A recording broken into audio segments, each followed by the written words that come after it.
The 8-Bit Review. Visuals, 9 out of 10. 7 out of 10. I know that in the context of the PlayStation 1 era, there are parts of the game that look spectacular. However, for me, it still doesn't look all that great compared to other games on the system. Even Barbie on PS1 looks better than most of this game, and I don't even know what Barbie on PS1 looks like. The main issue I had with this game's visuals is the chibi style used through most of the game. The overworld map, navigating through cities, and the dialogue-driven scenes use these models. It was very distracting. I realized that the models are 3D interpretations of the 2D sprites from SNES JRPGs, but that makes me feel like they couldn't realize the full potential of the technology. Yet, I don't want to criticize them too harshly for it since this was their first go. I look at Final Fantasy VIII, which is one of the better looking games on the PS1, and I realize that each game was a learning process. The character models in Final Fantasy VII are blocky little polygons with circles for hands and trapezoids for arms. The pre-rendered backgrounds they are contrasted against are detailed and colorful, so the sprites don't look believable in the world. The saving grace of the visuals are the models used in the battles, the cinematic cutscenes, and the unique design. The models used in the battles are amazing. They look on par with games like Metal Gear Solid. The models look more realistic and have more life to them. The weapons change appearance according to the ones you equip too. It was a nice attention to detail that immersed me more. Some RPGs don't do that all the time. Then there's the full motion 3D cutscenes. These looked amazing for the time, and there wasn't anything like them. The cinematic scenes felt like a Hollywood movie. There are scenes like the motorcycle chase, the escape on the highway, and the ending scene that showcase climactic action, thrill, and adventure. There are only a few of these scenes, but the data size to hold all of them must have been huge, considering the game is separated into 3 discs. So I'll definitely meet you there with the full motion videos. These highly cinematic cutscenes were something that just wasn't possible with the hardware of the previous generation of home consoles. And these were instantly impressive, especially in the way that they fully fleshed out the characters in their environments as anatomically correct characters. Well, except for the gratuitousness of Tifa. The FMVs were a real reward for completing the game, as they were still pretty rare throughout the story. One of the best moments in the game, the motorcycle escape sequence, is fully rendered as an FMV, and it's wonderful.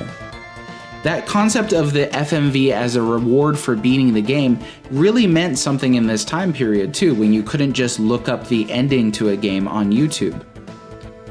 People who know my take on this know that I've long since held that the late 16-bit has aged far better than early 3D. There's really no comparison between the fine detail that the Sega Genesis, and especially the technically superior Super Nintendo, accomplished during their generation, and the muddy, textured, drab, polygonal, edgy worlds of the early 3D games. With Final Fantasy VII though, I feel that several facets of the visuals make it the exception to the downright ugliness of prototypical 3D games on home consoles. First, there are the FMVs we've mentioned. On top of that, the character models in battle are amazing, and a lot of the monsters and enemies are interesting and fearsome to behold. Who can forget Genova, or that house you fight in Midgar? The battle sequences show off really ambidextrous design in the characters and the way they attack, their interchangeable weapons and their limit breaks. Then there's the pre-rendered backgrounds, essentially 2D digital paintings that the polygonal characters move over in 3 dimensions. The emphasis on making these as varied and as detailed as possible even threatened to slow down development of the game with how much effort went into them. That effort paid off though. Each area looks different and dramatic. Some of them are truly nightmarish to try to navigate from peculiar fixed camera angles, but on the whole they were breathtaking in '97. Especially if you came off the SNES like I did. Tiled pixelated backgrounds couldn't hold a candle to the ornate structures built into the backgrounds of this game. The game's emphasis on technology and industry, more so than its predecessors, allowed for richer and more interesting backdrops as well. Finally, there are the field map character models, and yeah, these are pretty dang bad. They were bad in '97. I get that they were trying perhaps to slide neatly from the sprite styles in previous Final Fantasy games, and these were indeed fairly impressive for what they were, but there are times when the movements of the stump limbs and misshapen bodies becomes laughable. The block models have probably aged the worst out of any visual element in the game. There is a kind of charm to them subtly, and they always will be what I think of when I read about these characters, but I can't get behind any objective quality for them. There is some charm to them, I have to admit. However, nothing about them screams graphical fidelity. Tifa, Barret, and Cloud look adorable when they are panicking, though. Audio, 10 out of 10. 10 out of 10. Nobuo Uematsu's work put the Final Fantasy series on the map for people taking video game music seriously. That's one of the legendary composer's passions. It comes across in a game as diverse and as simultaneously serious and wacky as Final Fantasy VII. This soundtrack is monolithic. You can hear Uematsu's fondness for Celtic influences, but Seven's isn't a soundtrack that's limited to specific styles of music. It has rock riffs, carnival tunes, industrial sounds, militarism, mystery, melodrama, gentleness, grandness, and goosebumps. It stretches lead motifs across so many different flavors of music, incredibly. I still get tingles up my spine when I hear certain tracks. Even with all Uematsu has accomplished, Seven may be his finest work, besides for Dancing Mad. Its impact on my life is undeniable. It is the first video game OST I ever bought. It inspired me to take up the piano. I remember blasting the CD at max volume off a big old stereo I had on my desk while I did my homework, headphones in, and I hummed so loud to the themes that my family was laughing in the next room at me. So many of these songs held me in awe. I remember before buying the CD, just turning the game on and letting that prelude play over and over again on the title screen. Beautiful and quite possibly the most iconic RPG soundtrack in history. My personal favorite video game soundtrack of all time is from Chrono Trigger. The soundtrack of Final Fantasy VII was similar to it in its diversity and grand scale, but it was much more industrial and included more bass and high-pitched synths. I love this unforgettable soundtrack. Every track fit the setting and occasion perfectly. I have to agree with Chrono Trigger, but these are 5 of my favorite tracks from this game, in no particular order. No way could I include all of my favorites. It'd be easier just to name the songs I didn't like. The main theme of Final Fantasy VII is one I especially love. So much emotional versatility.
The Shinra Corporation is a theme that's the equivalent of the Imperial March from Star Wars.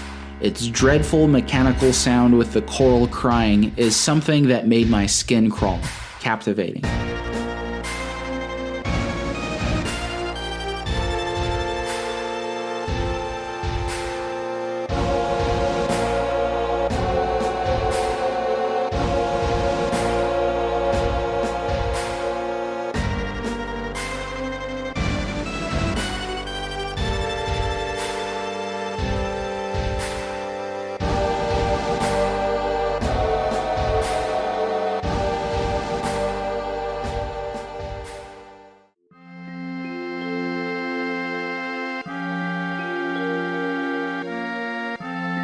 Everybody's Waifu theme for Tifa was a nurturing, gentle, loving track amid so much darkness.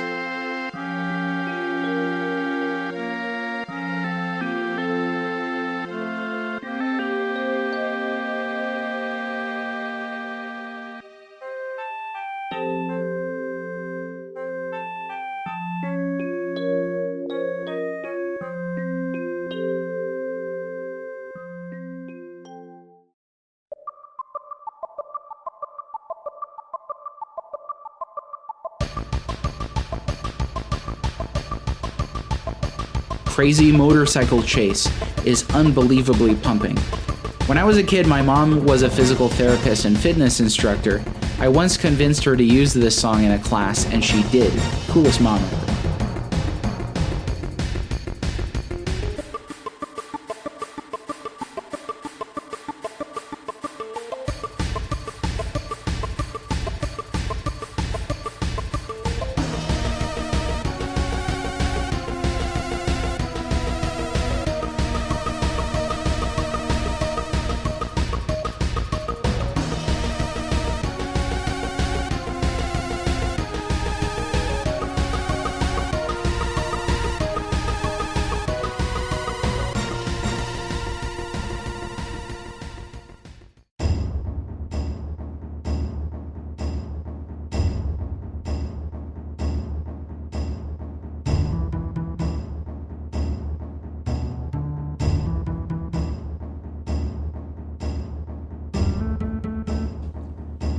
Valley of the Fallen Star plays in Cosmo Canyon, and its melody is both haunting and triumphant, and also unforgettable.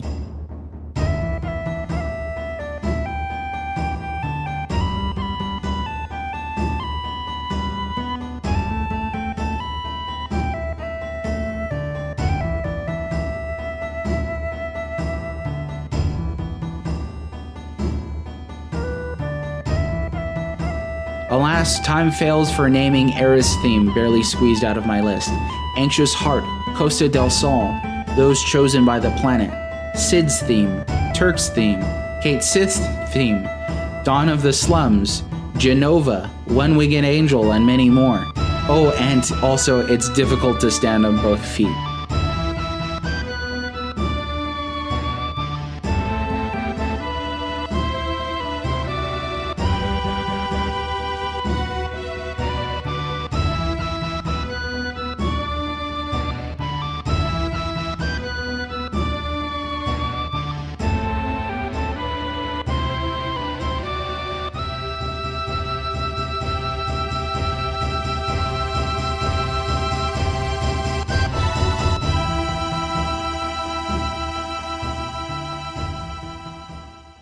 I am in the same school of thought. My top 5 are in no particular order too, and it was so hard to narrow it down. Yet the ones I chose are the ones I felt impacted me the most and took my breath away. Genova is one of the faster paced songs. I love the start where the high-pitched synths sound like the sky is falling and the drum kicks are pounding. It mixes a sense of adrenaline while feeling ethereal at the same time.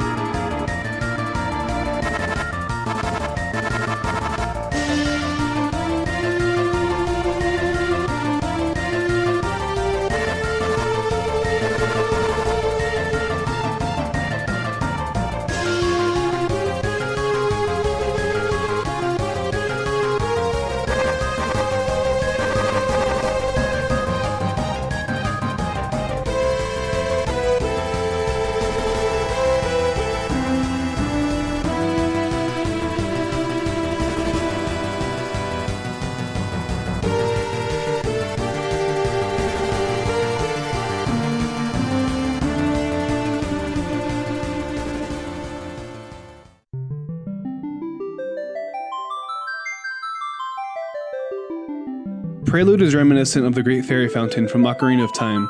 Its tame and delicate mood gives me the feeling that I'm in a sacred place.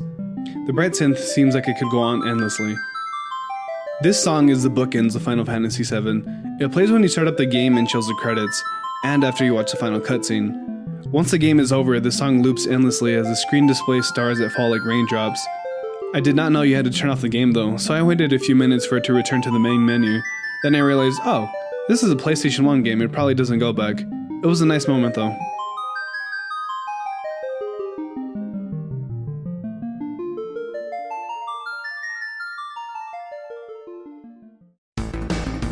Birth of a God plays in one section of the last boss fight. It's an intense song with beat piano keys and industrial sounds. It gripped me to the fight in every moment.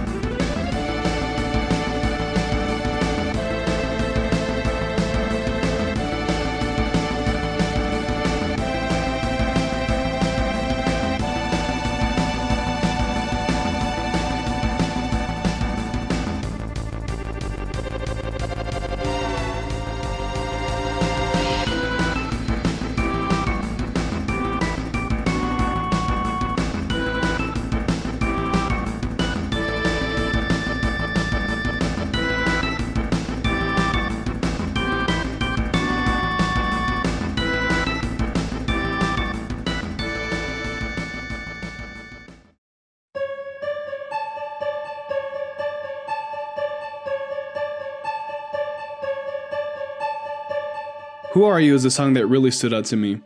It plays in some really key moments. It is the airiest song in the entire game, and it makes me anxious just listening to it.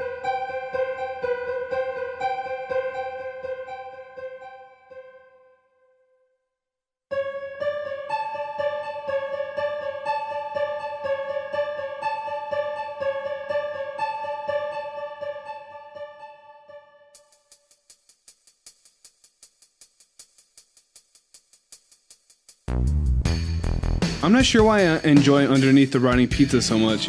It's my favorite one out of all the dungeon crawling songs because of the bass and harpsichord-like keys that sprinkled the song.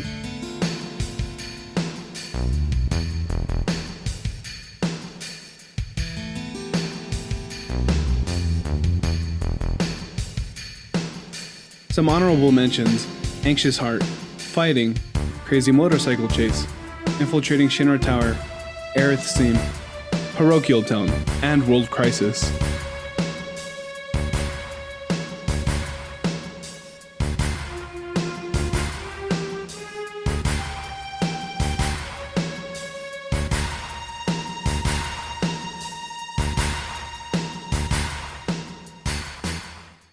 Gameplay, 9 out of 10.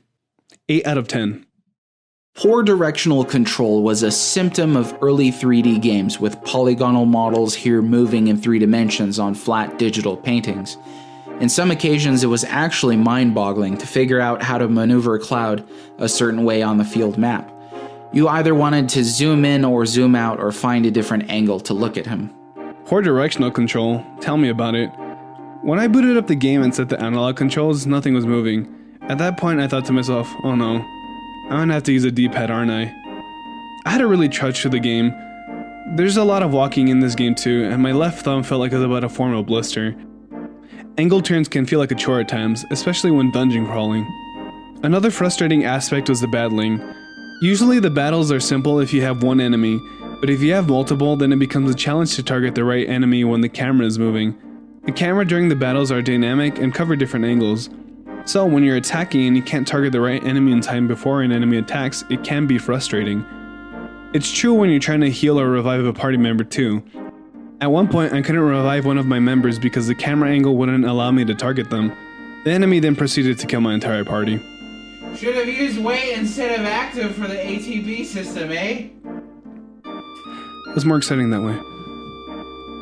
There are times when moving around feels primitive. It feels like they overlooked the movement because they were new to the 3D space. I'm not even sure if the analog PS1 controllers were released yet, but if they were, then Square should have utilized them. Those are my main gripes with the gameplay. However, what Square excelled at was creating RPGs where the attacks, powers, and abilities were so diverse and cool that it creates a paradox of choice. What your party members can do are customizable to your desires. The game is different every time depending on how you choose to play it. It's this freedom that makes the battles exciting and experimental. Seeing which material went well together, which attacks enemies were weak to, or which attacks were essential for almost every battle created a living ecosystem for the gameplay. The best part of the gameplay is that there was hardly any grinding either, so progressing and battling stayed fresh and didn't feel like a chore. Yes, progression is well balanced in Final Fantasy VII and sets it apart from the drudgery of early proto-RPGs. I've been trying to get into the first Final Fantasy, for example, and it just seems like nothing but endless grinding. Things have come a long way since the Light Warriors. In later FFs, we've seen games which feel too linear and too constricted, 10 and 13, and others which are too open-ended, 12 and 15. But 7 opens like a flower, starting in Midgar, then opening up to a portion of the world, then achieving greater modes of transport before everything is opened up. Along the way, there are always NPCs to talk to, offshoots to explore, side quests, and extra world building if you want it. I've played some modern RPGs where you can't even interact with NPCs, and I think that's a mistake. 7's world feels alive for it. This structure of progression allows the player both the luxury of a focused narrative launching pad and the capability to sate curiosity through exploration. Balance is a great reason why 7 is often touted as one of the best Final Fantasy games.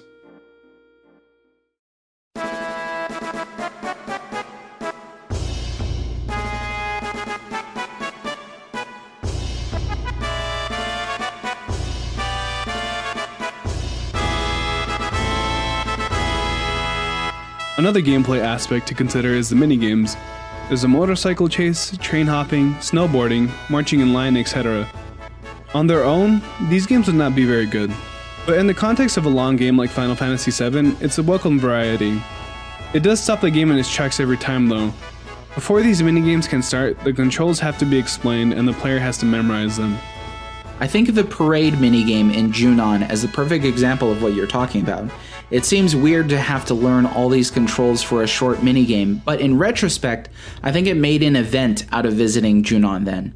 Instead of just running through the city, maybe with a few conversations or a battle or two, you would remember the moment you were forced into a parade for Rufus. The minigames are generally pretty amusing, so they also break up the bleakness of the story nicely, when needed. Though he's right, of course, they do stop the narrative from immediately progressing in the sense of us learning something new about the plot. They flesh out the world itself and frame what's going on instead. Final Fantasy is a series that has been built on character customization from the beginning, so it's a keen observation that Black Humor pointed out the benefits of including this design philosophy. In an RPG, there aren't too many reasons to come back and play the game again after beating it, but with a Final Fantasy, you have the option of playing through the game with a different setup of character classes, abilities, spells, and so on. In Final Fantasy VII, that means materia. Materia is formed as crystallizations of the life stream, so it has a story explanation which I thought was unique. Rather than everyone just being able to inexplicably use magic, when you acquire pieces of materia-like items, you can attach them to your weapons or gear in order to use specific magical attacks or supporting abilities. Materia can be used in combinations to make more powerful effects, and there are many different kinds of materia to find, one of the best parts of exploring this game's world. Because you can equip materia on any character, essentially you can grow the character into the kind of class that you want. So the job system equivalent in Final Fantasy VII is very fluid. Further, you gain not only experience points but also ability points from victories in battle. AP levels up materia currently equipped to your party members, improving abilities gained through the materia. On top of that, materia affects the stats of the characters it's equipped to. So for example, one piece of materia may lower health points but boost magic points in its place. Though this isn't a big enough factor to mitigate experimenting with any character in any role in combat with whatever materia you'd like to use: magic, summon, command, independent, or support materia. It's really a very cool system, and it's fascinating to see how Square played around with the traditional skill trees and magic trees in their RPGs over the years. Narrative, 10 out of 10. 10 out of 10. The beginning of the narrative is Hollywood-esque in scope. The way it is presented at the beginning feels like an 80s action movie. The thrilling action of a group of terrorists sneaking through reactors and taking out soldiers isn't stopped. It felt like I was playing an action game with the surprisingly quick pace it was moving at. The creators even wanted to give you the feeling that the game was cinematic in the game over screen.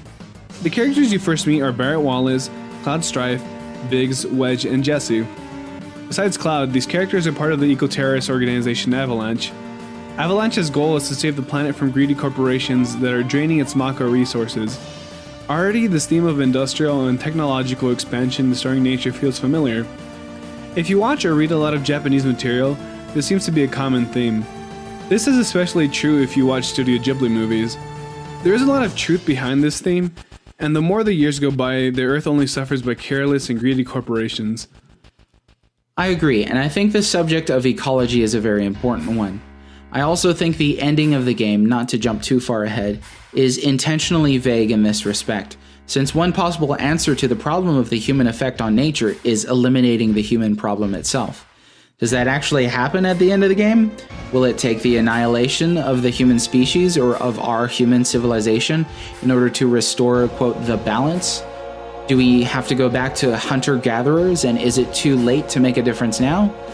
As uncomfortable as all those answers are, I think that the heroes of Final Fantasy VII, while labeled terrorists, are individuals striving to make a difference, and that's the important thing. Not the terrorism part, though. The only way Avalanche sees a way out of it is by hitting the Shinra Corporation hard. They hired Cloud to help them blow up Mako reactors belonging to Shinra. Cloud is a mercenary and ex-soldier. Soldier is a private army of Shinra, so Cloud has a history with the corporation he is helping attack. Yet Cloud seems very apathetic to everything that is going on around him. This concerns Tifa Lockhart, his friend who tries to bring the best out of Cloud. She is also assisting Avalanche from her bar. It is a haven for the organization where Cloud and Barrett return after the first successful reactor bombing. The second reactor bombing goes wrong and Cloud falls from a high place and into a church where a small garden of flowers grows from the stone ground.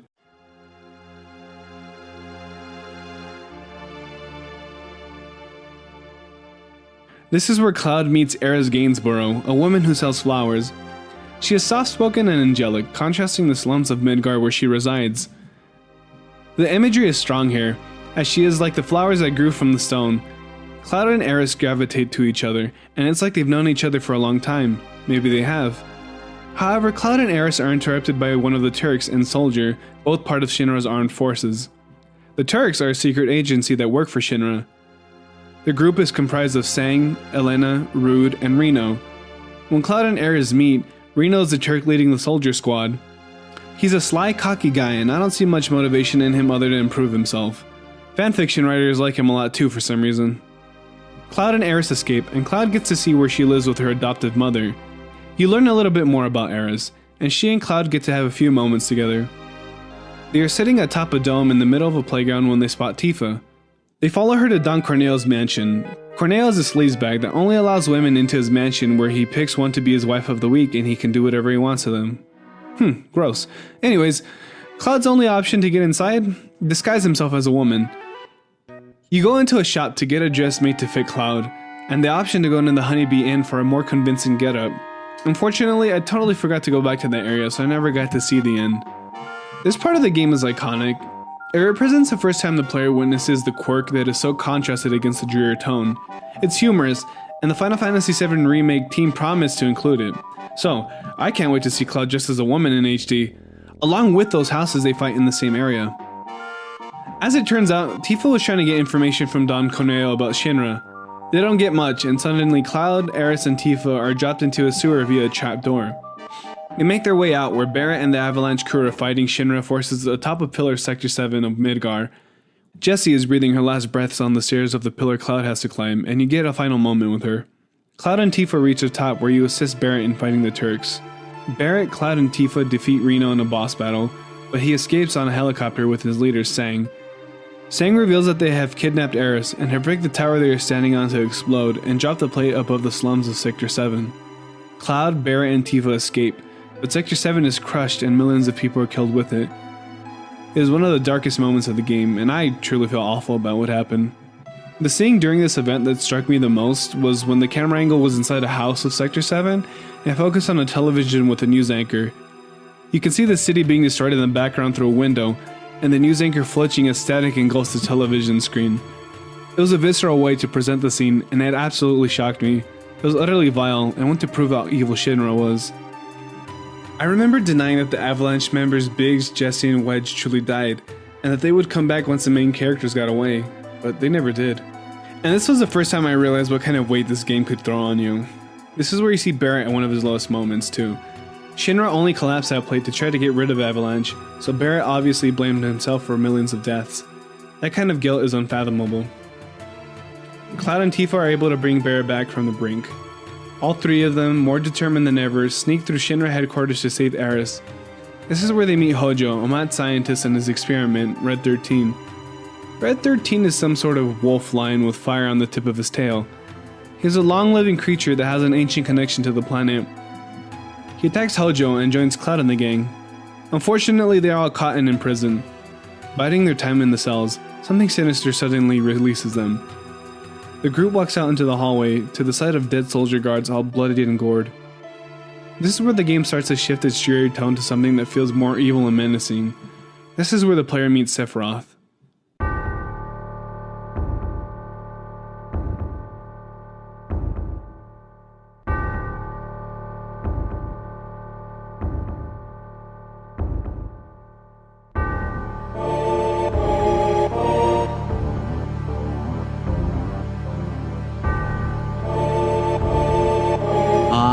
Sephiroth. Sephiroth is the game's main antagonist, a former soldier extraordinaire who became a legend in combat. Raised by Shinra, He unfortunately went insane, for lack of a better terminology, and became obsessed with Jenova, an alien that came to the planet in ancient times and was directly opposed to the planet, believing the remains of the creature to be his mother. When he found out that he had been experimented on as an unborn child infused with Jenova's cells, he went off the rails and burned down Nibelheim, Cloud's childhood home, where Sephiroth had discovered his true origins. The game is spent trying to hunt him down, but it's like hunting ghosts. He can extend his will into people injected with Jenova cells, which unfortunately includes Cloud. His goal in the game is to use the black materia to summon catastrophic meteor to take vengeance against humans for the Cetra, who he believes he's descended from, and merge with the life stream that will heal the planet's wound from meteor to become a god. His name is appropriate. In Hebrew, Sephiroth is a medieval word that refers to the manifestations of God. His single wing is a reference to the non-canonical Pseudepigrapha Testament of Solomon, in which a demon bears a single wing, the mutilation a visual symbol of his fall from heaven, similar to Sephiroth's fall from fame into god complex level madness. You need a whole encyclopedia for this stuff. What a terrifying villain though, and no wonder he's one of gaming's most enduring. Back to you, Black Humor. Back in the story, Cloud and the gang find Shinra's president murdered by a sword through his torso. It is presumably Sephiroth's sword. Cloud then meets the president's son Rufus. Rufus is a secondary antagonist with companions like the hot-headed fat man Heidegger and the sadistic woman Scarlet. They are classically evil antagonists that seek the promised land that is filled with Lifestream. Lifestream is kind of unexplained, but I've read that it's a powerful energy made of souls. From this place, Shinra wants to drain more resources from the planet for their own gain. Sephiroth wants a Lifestream too, but he wants to use it to wound the planet and become a god when the Lifestream attempts to heal itself, like Red Mage explained earlier. Once Cloud and the gang defeat Rufus and escape Midgar, the world opens up. You find your way all over the continents of the planet of Gaia. Gaia is a planet Final Fantasy VII takes place on, if I haven't mentioned before. Gaia is dynamic, and every city or territory is different from each place. Places like Cosmo Canyon, Bone Village, Costa del Sol, Gold Saucer, Junon, Mount Nebel, and Wutai continue to add depth and color to the world. Cloud and the gang meet people at these places. Some stick around: Kate Sith, Sid Highwind, Vincent Valentine, and Yuffie Kisaragi, who were expanded upon by well-read Mage in the first half of this review. The characters are fantastic, except Kate Sith, and I wish I could have kept them all in my party equally, except Kate Sith. Kate Sith is Shakespearean. If you only want white-bread human characters, play 8. The other NPCs you meet reveal the state Gaia is in. You meet weary people, tired workers, dirty crooks and murderers, simple village folk with some hope, and sometimes people without a care in the world like on the beach of Costa del Sol. This game does a fantastic job of letting the player meet the world they are trying to save. There's more motivation this way when you see the hope in people. Then there's the hope of Eris. At one point, after Sephiroth's plot to crash a meteor into the planet is revealed, Eris is revealed to be a descendant of ancient Cetra, who are a tribe of humans connected to the planet. She prays to the planet for help, but Sephiroth attempts to stop her by having Cloud murder her. He can control Cloud, but Cloud resists, leaving Sephiroth to infamously kill Eris. This is one of those I am your father moments in gaming. I had already known for years that Sephiroth murders Eris because gamers just can't keep their mouths shut. Yet I was surprised at how early it happens in the game. It happens right at the end of the first disc, and there are 3 discs. This was another moment that struck me and made me understand why Eris was so vital to saving the world. There's also motivation in Cloud's story. He starts off very apathetic, but grows more and more in compassion. He realizes his duty of stopping Sephiroth since they worked together. Or did they? Part of the game starts to focus on Cloud's past. He remembers being a part of First Class Soldier 5 years ago and returning to his hometown with Sephiroth. He reunites with Tifa after a few years gone. However, this is where Sephiroth finds his mother, the ancient alien Jenova, and it drives him so mad that he proceeds to murder everyone in the town and burns it down. That image of Sephiroth in the flames is a hellish nightmare that haunts Cloud. Cloud remembers stabbing Sephiroth with his Buster Sword and throwing him down a pit, then saving Tifa. However, in the present day, Sephiroth reveals that none of these memories are true, and that there was a first-class soldier by the name of Zack who Cloud began to subconsciously impersonate. Zack and Eris were a couple too, so this explained why Cloud and Eris had gravitated toward each other. Sephiroth even reveals that Cloud might be his clone, created by the mad scientist Hojo. It becomes a mystery as to what Cloud's true past is, and Tifa and Cloud become so distraught at the idea that they weren't childhood friends, and that Cloud didn't return to their hometown to save her from Sephiroth. I even became anxious at this idea too. I thought that every moment Cloud and Tifa shared during this game was meaningless if it wasn't preceded by their past friendship. This was the moment I realized that I actually cared about these characters. After some time, Cloud and the gang find Sephiroth after searching for him for so long. He is resting in the Promised Land and summons the meteor. Cloud throws himself into the livestream to attempt to stop it. Weapons, the Godzilla-like creatures, are summoned by the planet to protect it. One of the creatures attacks Junon, attacking Shinra headquarters and killing Rufus Shinra. Presumably. After throwing himself into the livestream, Cloud becomes heavily irradiated and goes into a catatonic state. Tifa decides to care for him, not caring whether or not their past was real. It was a tender moment revealing Tifa's nurturing nature. It made me realize why people love Tifa Lockhart so much. She's just a genuinely good person. With Cloud indisposed, it leads to moments like having Sid lead the party after he is elected. It's funny to see him so proudly take on this role. He and Barrett take care of more business. Eventually though, Cloud's true memories come flooding back after one of the weapons destroys the island and he and Tifa fall into the livestream. It is true that he and Tifa were childhood friends. In fact, he promised to become soldier and come back. So he did come back that fateful day Sephiroth murdered his town. Zack was there too, as a first-class soldier, but that's where he met his end. Cloud was there as lower-level infantry, but actually stopped Sephiroth and saved Tifa. The prayers of Eris had been answered, and the planet was using holy energy to stop the meteor from impacting. Sephiroth and Jenova stop this, and the meteor continues to fall to an unprotected Gaia. All hope is lost, and the rest of the gang go back home to spend their last moments with friends and family. Tifa and Cloud spend their last moments together underneath Sid's ship, the Highwind. Then the next morning, Sid, Barrett, and everyone else return to stop Sephiroth and Jenova, with just a sliver of hope left. They have nothing left to lose.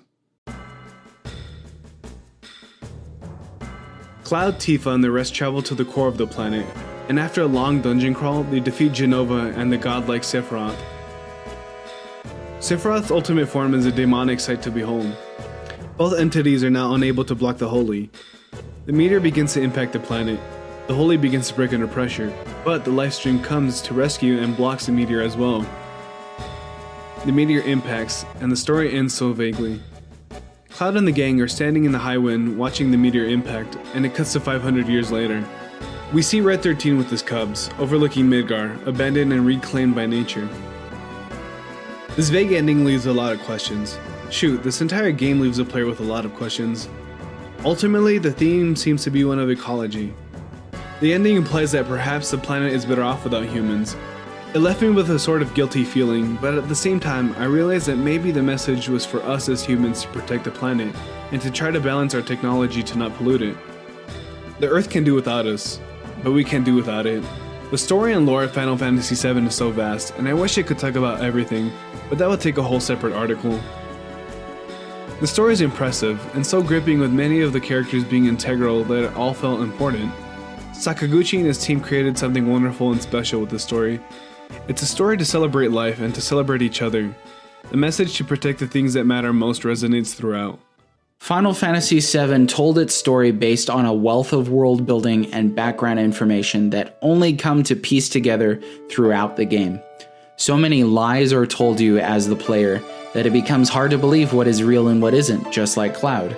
Add to that definite continuity issues and plot holes which aren't so much glaring as they are mysterious, and there's a lot of mystique to this game. Even things like translation issues and typos couldn't bring this game down. Challenge, 8 out of 10. 8 out of 10. The challenge category has always been one with a slightly different perspective for our grading purposes. Challenge is undoubtedly an important aspect of any video game, but there's no question that better challenge isn't the same thing as better graphics or better music.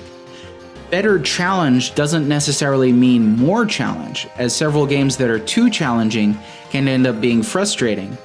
Everwise, one of our contributors by the name of the Sincere Scholar Mage, shared this with me that I think helps sum up the distinctiveness of this category, very much in a nutshell. The higher the skill level, the less the difficulty, the more boring a game can be. The higher the difficulty level, the lower the skill level, the more anxious and frustrating a game can be. So what you want is to find that middle ground where the game flows, where skill and difficulty are in a balance. Essentially, Final Fantasy VII is getting such a high score in terms of challenge not because it's one of the hardest RPGs to ever exist, but because it's a game you can sink your teeth into, because it can't be so easily broken with over-leveling. Saw a mainstream article earlier advocating cheating for this game. It features a smorgasbord of extra content representing more time-consuming and difficult tasks, breeding a gold chocobo and fighting the emerald weapon foremost. Both of these come to mind as examples of extra content in the game that helps provide difficulty beyond beating Sephiroth, which in itself is quite the layered boss fight. This is a game which remains enjoyable, but which also sets some demands on the player to master it. 7 is about balance, even in this respect. I didn't feel like Final Fantasy VII was extremely difficult, but it wasn't too easy either. There were times where a boss kept killing me, and I had to rethink my strategy and equip different weapons, materia, or attire. It's a game that keeps you thinking and balancing your options. However, there are some endgame activities that would take a lot of work and are a new challenge unto themselves. Replayability, 10 out of 10. 9 out of 10. Why do people keep coming back to play Final Fantasy VII? I've played through it nearly a dozen times, but I know others have done much more. I even watched the GDQ speedrun on this game, and I was blown away by how well they knew the ins and outs. But why? Why is it so replayable?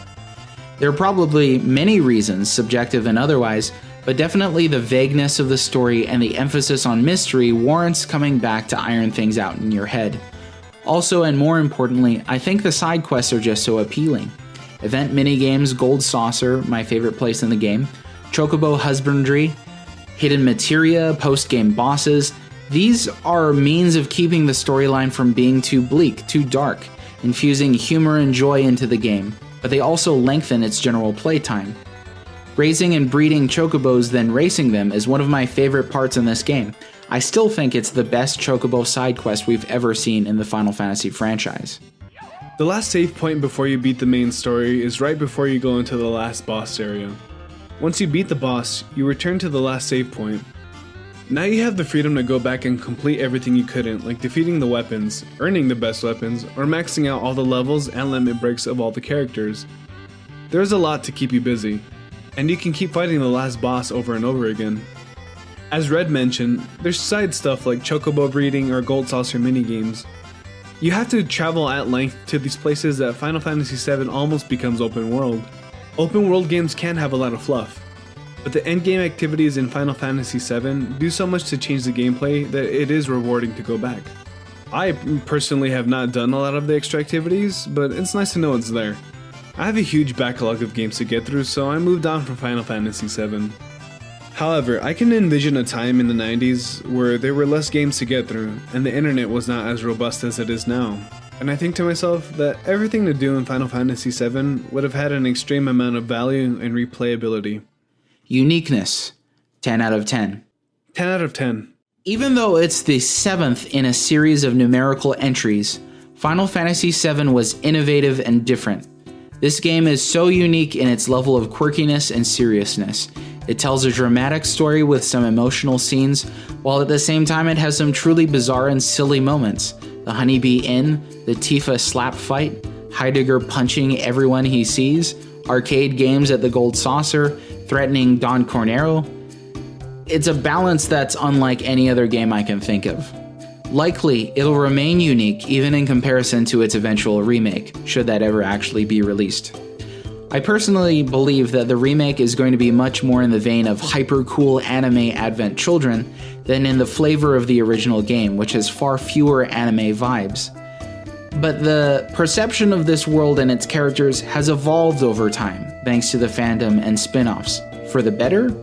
Well, I also doubt that we'll be seeing in HD realistic graphics, the likes of Red 13 dressed as a human sailor, hilariously attempting to walk on two legs. While moments like these in the original 7 are memorable and weird with the deformed character models, it's not possible to suspend one's disbelief so far in realistic graphics to think that anyone wouldn't recognize a giant cat dog in human clothes. Heck, and what is Kate Sith going to look like? These are the benefits of suggestive graphics versus realistic graphics, and that difference deepens the capabilities of video games across their history. It's why old graphics are valuable still. What we'll likely get in the remake is a watered-down Final Fantasy VII focused more on the violence and the darkness, the coolness factor, the bleakness. But that's just my guess. Hey, thanks for spending most of the uniqueness section complaining like an old man about how great everything used to be. Then again, I complained heavily like a young punk about how old stuff looks bad. Anyways, Final Fantasy VII is a game unlike any other I've played. It blends sci-fi and high fantasy in such a dark and charming combination. The characters are some of the most memorable in gaming history, and the story is so galactic. Yes, it's a standard JRPG in a lot of ways, but it is still a landmark JRPG. Our personal grade, 10 out of 10. 10 out of 10. What you have represented in the scores of this dual cast review are two schools of thought affected by our place and time.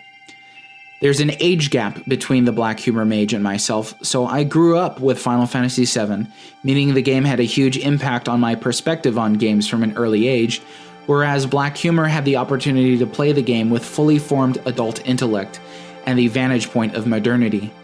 Our scores represent a nostalgia-filled review and a current-gen influenced review.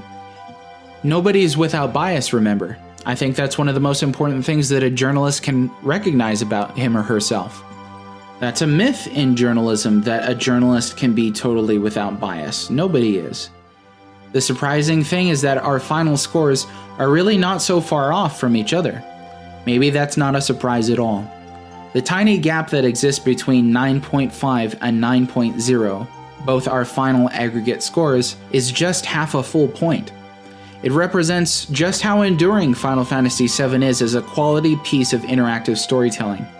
If you're wondering why it's not higher, stop picking nits. This was very much an experiment, and I'm grateful to the Black Humor Mage for agreeing to do this first ever dual cast review with me on a game which is so important to so many people. I believe we've emphasized the game's strongest points while still touching on its shortcomings. I'd score certain parts higher if I could, but there are no 11s out of 10. So then the final score really reflects the whole game, but its individual strengths cannot be overstated. Yeah, that's how every game works. I think our personal scores do so much more to say how we actually feel about our experience, but the aggregate is the sum of its parts and how they all work together on a technical level. Exactly. And that's why there ought to be so few games rated a perfect technical 10, in my opinion. But the nature of that 10 is debatable with some folks. Bear in mind, these are our opinions, people. Yeah, that's nearly impossible when you have to consider everything. Usually I rate a movie and I don't consider its parts and just give it one score on IMDb. I feel like the personal grade is like that. And I believe there are movies that can be 10s considering what it's accomplished, and there's no glaring issues or anything I absolutely hated about it. Final Fantasy VII is a game that accomplished so much, and it really impressed me that I could look past many of its shortcomings. Yep. So there's a balance there, and it facilitates getting down into the nitty-gritty while at the same time making general claims. For Sakaguchi, this game tackles the theme of life, a theme which he wanted to get into for a while. His mother's death made this theme especially significant in his own personal life, and he's reflected upon the value of life in the face of death. He's also mentioned how in this game he wanted to approach that theme from a mathematical and logical angle to help him overcome. But of course, we're emotional beings, and this game is undoubtedly emotional. If you're reading this, you're experiencing life, but you're also going to experience death. Impermanence is a big theme in Japanese storytelling, poetry, and philosophy. It's one that I think brings even more value to living if we realize how short life is. And Final Fantasy VII is a game that showed me the value of being alive. I think that Sakaguchi's feelings trickled down through the development, through the staff, and into the final product so that this game means so much to so many different people. This game did mean a lot to me.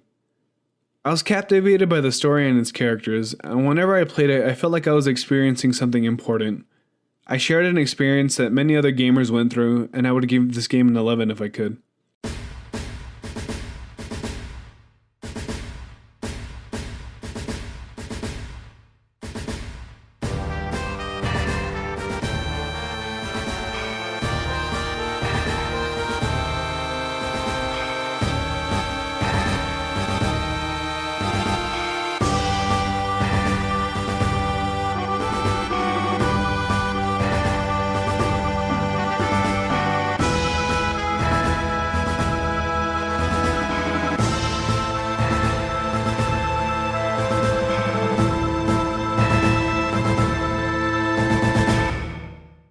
So here's to the 20th anniversary of Final Fantasy VII, one of the most captivating, most enchanting, and most enduring works in gaming.